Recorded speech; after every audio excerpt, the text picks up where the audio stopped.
آپ صلی اللہ علیہ وسلم نے فرمایا کہ جب بھی اللہ تعالیٰ اپنے کسی بندے کے ساتھ آسانی کا معاملہ کرنا چاہتے ہیں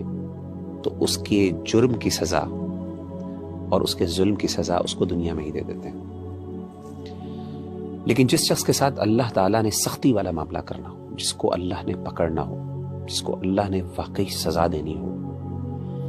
اللہ تعالیٰ اس کی سزا کو روک لیتے ہیں اور اللہ تعالیٰ قیامت کے روز اس کو سزا دیتے ہیں جو سزا ہمیشہ ہمیشہ کے لیے ہوگی، اور جو اتنی سخت سزا ہوگی ربیع اللہ بھائی کہ اگر مظلوم کو اس سزا کا آج پتہ چل جائے تو وہ کبھی نہیں چاہے گا کہ ظالم کو وہ سزا ملے، اتنی سخت سزا ہے وہ۔ تو میں اپنے بھائیوں اور بہنوں کو یہ کہتا ہوں عام طور پہ، خاص طور پہ جن پہ بہت زیادہ ظلم ہو رہا ہے، کہ یہ مت سمجھیے گا کہ اللہ تعالیٰ آپ کی تکلیفوں سے غافل ہے، اس کو یہ نہیں پتا، یہ کبھی نہ سمجھیے گا۔ اللہ کر فرماتے ہیں وَلَا تَحْسَبَنَّ اللَّهَ غَافِلًا عَمَّا يَعْمَلُ الظَّالِمُونَ،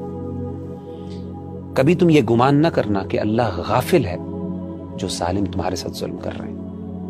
انما یؤخرہم لیوم تشخص فیہ الابصار، کہ اللہ تعالیٰ نے اس چیز کو مؤخر کر دیا کس دن تک کے لیے، جب آنکھیں پھٹی کی پھٹی رہ جائیں گے۔ سبحان اللہ، ظالموں کو اس دن پتہ چلے گا۔ تو میں تو یہ نصیحت کرتا ہوں کہ اگر آپ کو دنیا میں انصاف نہیں مل رہا، عدالتوں کے دروازے آپ کے لیے بند ہو گئے، انصاف دینے والے اپنا منہ پھیر چکے ہیں، تو اپنا کیس اللہ تعالیٰ کی عدالت میں دائر کروا دیجیے۔ وہاں پہ انصاف کرنے والا اللہ ہے اور وہاں کے گواہ جو ہیں وہ فرشتے ہیں۔ وہ جو انصاف ہوگا پھر انسان کا دل خوش ہو جائے گا اور مظلوم راضی ہو جائے گا اور ظالم ختم ہو جائے گا۔